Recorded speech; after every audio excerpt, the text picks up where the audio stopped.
ஒரு 4-5 டேஸ் என்னோட marriage sequence போயிட்டு இருந்துச்சு. அந்த நேரத்தில் அந்த வெட் ஹேர்லயே கிரிம்ப் பண்ணனால அது அப்படியே ஒரு மாதிரி எனக்கு பர்மனெண்ட்டாக மாறி என் ஹேர் இப்படி ஆயிடுச்சு. அது இப்படி மாறிடுச்சு. நானும் இது எப்படியாச்சும் மாறிடும் அப்படின்னு பார்க்குறேன். ஆனால் மாற மாட்டேங்குது. இதை நான் எப்பயுமே நோட்டீஸ் பண்ணுவேன். உங்கள்ட்ட நோட்டீஸ் பண்ணி இதை கேட்பாங்களா? ஆஹா இல்லை, நிறைய பேர் கேட்க. ஆனால் எனக்கு நல்லா தெரியும் அது அப்படி இருக்கு அப்படின்ட்டு. எனக்கு நோட்டிசபிளா இருக்கும். நான் ரொம்ப ஃபீல் பண்ணுவேன் அது. ஏன்னா நான் மோஸ்ட்லி லூஸ் ஹேரே விட்டுருவேன்.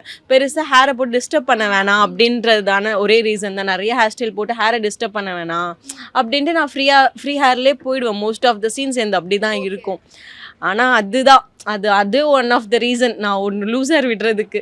அது கொஞ்சம் மாறட்டும். இது உங்க ஸ்டைல் மாதிரி ஆயிடுச்சு. நான் நினைச்சேன் எப்படிடா இவங்க பிஃபோர் எவ்ரி ஷாட் எப்படி அவங்க அந்த கிரிம்பிங் பண்றாங்கன்னு நான் யோசிச்சுட்டு இருந்தேன்.